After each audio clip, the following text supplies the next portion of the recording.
안녕하세요. 오늘은 우리 뇌에 대한 아주 중요한 이야기를 해볼까 합니다. 특히 요즘 전 세계적으로 큰 인기를 끌고 있는 숏폼 콘텐츠가 우리 뇌에 어떤 영향을 미치는지 자세히 알아보겠습니다. 숏폼 콘텐츠는 짧고 강렬한 자극으로 우리의 눈과 귀를 사로잡습니다. 하지만 이러한 짧은 즐거움 뒤에는 우리가 미처 알지 못했던 뇌 건강의 위험이 도사리고 있습니다. 과연 숏폼 콘텐츠가 우리 뇌를 어떻게 변화시키고 있는지, 그리고 우리는 어떻게 해야 건강한 디지털 생활을 유지할 수 있을까요? 지금부터 그 궁금증을 함께 풀어보시죠. 이 이야기는 단지 개인의 문제가 아니라 우리 모두의 미래를 위한 중요한 메시지입니다. 집중해서 들어주세요. 우리가 매일 접하는 숏폼 콘텐츠, 그 속에 숨겨진 뇌과학의 비밀을 파헤쳐 보겠습니다. 도파민과 뇌 노화, 그리고 숏폼 콘텐츠의 관계를 명확하게 이해하는 시간을 가져볼게요. 오늘 이 정보가 여러분의 디지털 습관을 되돌아보는 계기가 되기를 바랍니다.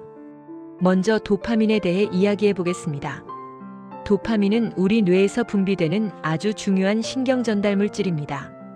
쾌락, 만족감, 동기부여와 깊은 관련이 있습니다. 우리가 맛있는 음식을 먹을 때, 좋아하는 음악을 들을 때, 목표를 달성했을 때 행복감을 느끼게 해주는 것이 바로 이 도파민입니다.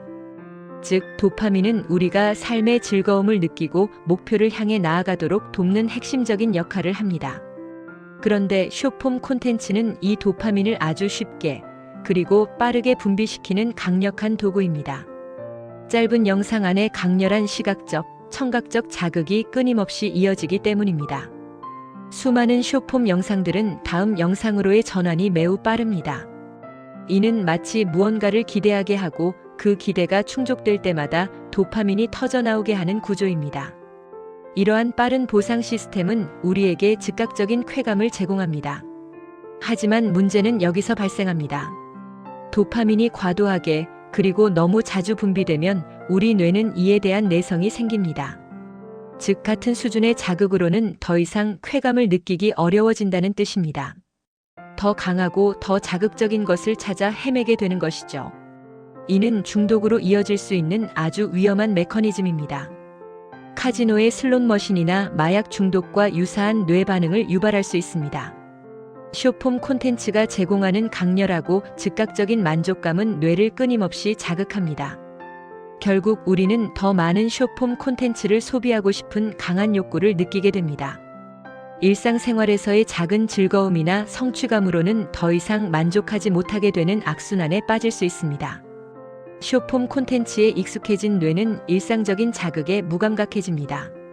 이는 우리가 일상에서 느낄 수 있는 소소한 행복을 놓치게 만들 수 있습니다. 예를 들어 책을 읽거나 산책을 하는 것과 같은 느리고 지속적인 활동에서 오는 만족감은 숏폼 콘텐츠가 주는 순간적인 쾌감에 비해 훨씬 약하게 느껴질 수 있습니다. 결국 우리는 더 강한 도파민 자극을 찾아 숏폼 콘텐츠에 매달리게 되는 것입니다. 이러한 도파민의 과다 분비와 내성 문제는 우리의 집중력에도 심각한 영향을 미칩니다. 긴 글을 읽거나 복잡한 문제를 해결할 때 필요한 인내심과 집중력이 현저히 떨어지게 됩니다. 뇌가 지속적인 자극에만 반응하게 되면 느리고 지루한 정보는 아예 처리하려고 하지 않게 됩니다. 이것이 바로 우리가 숏폼 콘텐츠로 인해 겪는 뇌의 변화입니다. 그렇다면 숏폼 콘텐츠가 우리 뇌에 구체적으로 어떤 부정적인 영향을 미칠까요? 여러 연구 결과들이 경고하고 있습니다. 첫째, 집중력 저하가 가장 두드러진 문제입니다. 숏폼 콘텐츠에 길들여진 뇌는 긴 콘텐츠나 느린 정보에 집중하기 매우 어려워집니다. 우리의 주의력 지속 시간은 점점 더 짧아지고 있습니다. 20년 전에는 평균 2분 30초 정도였던 주의력 지속 시간이 현재는 47초로 급격히 줄어들었다는 연구 결과도 있습니다. 이는 학업이나 업무 효율성에도 치명적인 영향을 미칩니다. 학습 능력과 기억력에도 부정적인 영향을 줄 수 있습니다. 정보를 깊이 있게 이해하고 기억하는 과정은 지속적인 집중력을 요구하는데 숏폼 콘텐츠는 이러한 과정을 방해합니다. 다음으로 팝콘 브레인이라는 현상에 대해 들어보셨나요? 팝콘 브레인은 잦은 숏폼 시청으로 인해 뇌가 강렬하고 즉각적인 자극에만 반응하게 되는 상태를 말합니다. 일상적인 자극에는 무감각해지고 오직 강렬한 자극에만 몰입하는 뇌의 특성입니다. 마치 팝콘이 터지듯이 뇌가 계속해서 튀어오르는 자극만을 원하는 것이죠. 이는 우리가 세상의 다양한 자극에 대해 올바르게 반응하는 능력을 저하시킬 수 있습니다. 또한 문해력 저하 문제도 심각하게 대두되고 있습니다. 숏폼 콘텐츠에 익숙해진 아이들은 텍스트로 된 정보에 거부감을 갖게 됩니다. 짧은 영상에 익숙해져서 긴 글을 읽는 것을 지루하게 여기거나 어려워합니다. 이는 비판적 사고 능력과 문제 해결 능력 발달에도 악영향을 미칠 수 있습니다. 글을 통해 정보를 습득하고 이해하는 능력은 현대 사회에서 매우 중요한 능력입니다. 문해력 저하는 학습 능력뿐만 아니라 사회생활 전반에 걸쳐 부정적인 영향을 줄 수 있습니다. 더 나아가 숏폼 콘텐츠는 중독을 유발합니다. 앞서 말씀드린 도파민 과잉 활성화 때문입니다. 도박이나 마약 중독과 유사한 방식으로 뇌의 보상 체계를 왜곡시킵니다.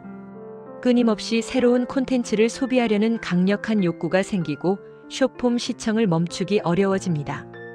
스마트폰이 없으면 불안하고 초조해지는 금단 증상까지 나타날 수 있습니다.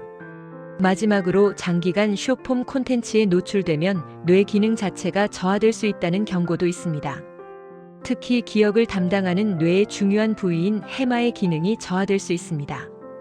해마는 새로운 정보를 학습하고 장기 기억으로 전환하는 역할을 합니다. 해마 기능이 떨어지면 학습 능력과 기억력이 전반적으로 약화될 수 있습니다.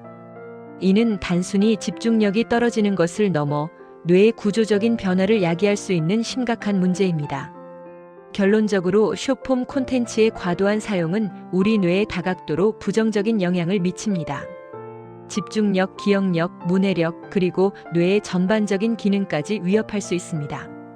그렇다면 우리는 숏폼 콘텐츠를 어떻게 건강하게 활용할 수 있을까요? 몇 가지 실천 가능한 방법들을 소개합니다. 첫째, 이용 시간을 제한하는 것이 중요합니다. 숏폼 콘텐츠 시청 시간을 미리 정해두고 정해진 시간이 되면 과감하게 시청을 중단해야 합니다. 스마트폰이나 앱에서 제공하는 사용시간 제한 기능을 활용하는 것도 좋은 방법입니다. 또한 자동 재생 기능을 비활성화하여 무의식적인 시청을 방지해야 합니다. 영상을 하나 보고 나면 다음 영상이 자동으로 재생되는 것을 막는 것이 중요합니다. 둘째, 디지털 디톡스 시간을 가져보세요. 하루 중 일정 시간 동안은 스마트폰을 멀리하는 습관을 들이는 것입니다. 예를 들어 잠들기 전 30분 동안은 스마트폰을 보지 않거나 식사 시간 중에는 스마트폰을 만지지 않는 규칙을 세울 수 있습니다. 다른 사람과 함께 있을 때에도 스마트폰 사용을 자제하고 대화에 집중하는 것이 좋습니다. 이러한 작은 실천들이 뇌에 휴식을 주고 일상적인 자극에 다시 반응할 수 있도록 돕습니다. 셋째, 숏폼 콘텐츠 대신 다른 건강한 활동으로 도파민을 분비하도록 노력해야 합니다. 독서, 운동, 요리, 여행, 친구들과의 오프라인 모임, 참석 등은 모두 건강하게 도파민을 분비시키는 활동들입니다. 새로운 취미를 시작하거나 잊고 있던 취미를 다시 시작해보는 것도 좋습니다. 이러한 활동들은 단순히 즐거움을 주는 것을 넘어 성취감과 만족감을 제공하여 우리 뇌에 긍정적인 영향을 미칩니다. 숏폼 콘텐츠가 주는 일시적인 쾌감과는 다른 지속적이고 깊이 있는 행복감을 경험할 수 있습니다. 넷째, 사회적인 노력도 필요합니다. 일부 국가에서는 청소년의 과도한 SNS 사용을 막기 위한 법안이 논의되고 있습니다. 예를 들어 SNS 사용 시간을 제한하거나 중독을 유도하는 알고리즘 사용에 보호자 동의를 의무화하는 방안 등이 있습니다. 이러한 사회적, 제도적 노력은 개인의 노력과 함께 시너지를 발휘하여 더 건강한 디지털 환경을 조성할 수 있습니다. 숏폼 콘텐츠 자체는 나쁜 것이 아닙니다. 정보 습득이나 짧은 휴식의 도구가 될 수도 있습니다. 하지만 중요한 것은 균형입니다. 숏폼 콘텐츠의 긍정적인 측면을 활용하면서도 중독을 예방하고 우리 뇌 건강을 지키기 위한 노력이 반드시 필요합니다. 현명한 미디어 사용 습관을 통해 건강하고 행복한 디지털 라이프를 즐기시길 바랍니다. 우리 뇌는 우리가 생각하는 것보다 훨씬 더 유연합니다. 지금부터라도 좋은 습관을 만들어 나간다면 충분히 변화할 수 있습니다. 자신의 뇌 건강을 지키는 것은 자기 자신을 사랑하는 가장 중요한 방법 중 하나입니다. 오늘부터 작은 실천을 시작해 보세요. 감사합니다.